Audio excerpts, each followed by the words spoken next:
नमस्कार प्रिय बच्चों। पूर्व में जैसा कि हमने पढ़ा कि कुषाण शासक कनिष्क के समय में बौद्ध धर्म जो है प्रगति करता ही चला गया। इस समय बौद्ध धर्म दो भागों में बंट गया। ये देखिए, महायान और हीनयान। महायान के अनुयायी चीन में और हीनयान के अनुयायी जो हैं वो अन्य देशों में जैसे कि श्रीलंका, म्यांमार आदि में बहुतायत से मिलते हैं। और इस समय बड़ी बड़ी जो सभाएं हैं बौद्ध धर्म की वो आयोजित की जाने लगी और इनमें वाद विवाद होने लगे। इनमें एक प्रसिद्ध जो व्यक्ति हैं, नागार्जुन का नाम आता है। नागार्जुन प्रसिद्ध दार्शनिक हुए हैं और ईसा की पहली शताब्दी में इनका जन्म हुआ था। बहुत महान व्यक्तित्व थे, बौद्ध शास्त्रों और दर्शन के बहुत बड़े विद्वान हैं। भारत में जो है महायान की मैंने बताया विजय हुई। एक तरह से कुषाणों ने अपना भारतीयकरण कर लिया था। कहने का तात्पर्य वो यहीं भारतीय संस्कृति को उन्होंने अपना लिया और ये हमारी संस्कृति में ही जज्ब हो गए और एक तरह से संरक्षक बन गए। इसके पश्चात समय आता है 320 ईस्वी के आसपास गुप्त साम्राज्य, जो कि भारत का एक महान साम्राज्य हुआ है। इसमें एक के बाद एक कई महान शासक हुए जो युद्ध और शांति दोनों कलाओं में सफल थे। लगातार हमलों ने विदेशियों के प्रति प्रबल विरोधी भावनाओं को इनमें जन्म दिया और देश के पुराने ब्राह्मण क्षत्रिय तत्वों को मातृभूमि और संस्कृति दोनों की रक्षा के लिए इन्हें सोचने के लिए मजबूर होना पड़ा। ये विदेशी तत्व यहाँ घुल मिल गए, इन्हें स्वीकार कर लिया गया और कहने का तात्पर्य इनमें राष्ट्रवाद की जो और अपने आदर्शों की कट्टरता विकसित होने लगी जो इनके स्वभाव के विपरीत थी।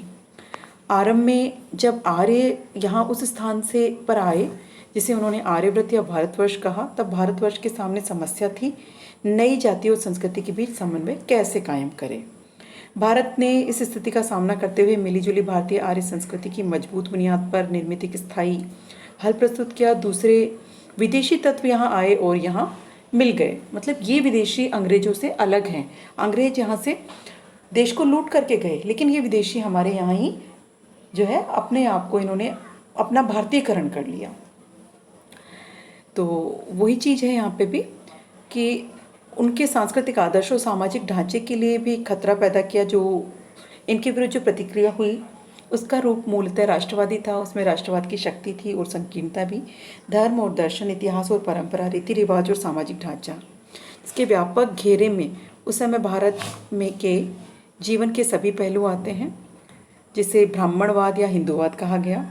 वह इस राष्ट्रवाद का प्रतीक बन गया। कहने का तात्पर्य गुप्त शासक जो थे वो ब्राह्मणवाद या कहें कि हिंदूवाद के समर्थक थे एक तरह से। और देखिए, जिस बौद्ध धर्म का जन्म भारतीय विचार से हुआ उसके लिए भारत वह पुण्य भूमि थी जहाँ बुद्ध ने जन्म लिया, उपदेश दिए, निर्वाण हुआ। और वह बौद्ध धर्म मूल रूप से अंतर्राष्ट्रीय था, विश्व धर्म था। उसका विकास और विस्तार होते होते वह विकसित रूप लेता गया और इसलिए पुराने ब्राह्मण धर्म के लिए स्वाभाविक था कि वह बार बार राष्ट्रीय पुनर्जागरण का प्रतीक बने। तो यही है कि धर्म और दर्शन भारत के भीतरी धर्मों और जातीय तत्वों के प्रति तो सहनशील उदार था ही, विदेशियों के प्रति भी उसकी उग्रता बनी रही। तो यही चीज़ है। इसके बाद हम देखते हैं कि भारत में गुप्त साम्राज्य में एक महान शासक हुए चंद्रगुप्त, जिनको भारतीय नेपोलियन भी कहा जाता है। साहित्य और कला की दृष्टि से उनका समय अति शानदार समय था। चौथी शताब्दी के आरंभ से 150 वर्ष तक गुप्त वंश ने उत्तर भारत में एक बड़े शक्तिशाली और समृद्ध राज्य पर शासन किया। इसके बाद 150 वर्ष तक उनके उत्तराधिकारी अपने बचाव में लगे रहे और धीरे धीरे ये साम्राज्य सिकुड़कर छोटा होता गया और हुणों के आक्रमण हुए। अंततः यशोवर्मन के नेतृत्व में संगठित होकर गुप्तों पर उन्होंने आक्रमण किया और उनका सरदार था मिहिरकुल, जिसने गुप्त शासक बलादित्य की जो सहानुभूति थी या कहें कि उसकी उदारता का अनुचित फ़ायदा उठाया और बाद में उसने कपट से जो है उनका साम्राज्य छीन लिया। उत्तर भारत में हुणों का शासन बहुत थोड़े समय रहा, लगभग आधी शताब्दी, और बहुत से लोग देश में छोटे छोटे सरदारों के रूप में यहीं रह गए। कभी कभी परेशानी पैदा करते थे। भारतीय जन समुदाय के सागर में ये धीरे धीरे मिलते चले गए, जज्ब होते गए। कुछ सरदार 7वीं शताब्दी के आरंभ में आक्रमणकारी हो गए और उनका दमन कन्नौज के प्रसिद्ध शासक हर्षवर्धन ने किया। और हर्षवर्धन कहें कि उत्तर भारत में अंतिम शक्तिशाली शासक हुए हैं। वे हिंदू धर्म और बौद्ध धर्म दोनों को ही समान रूप से उन्होंने बढ़ावा दिया। हर्षवर्धन के समय में प्रसिद्ध चीनी यात्री आपने नाम सुना होगा, चीनी यात्री फैंगसांग या युआनच्वांग भारत आया और 629 ईस्वी में देखिए। और हर्षवर्धन स्वयं कवि और नाटककार के दरबार में भी उनके बहुत से जो है कहें कि बहुत ही कवि, नाटककार और बहुत ही गणमान्य व्यक्ति उनके अपने दरबार में थे।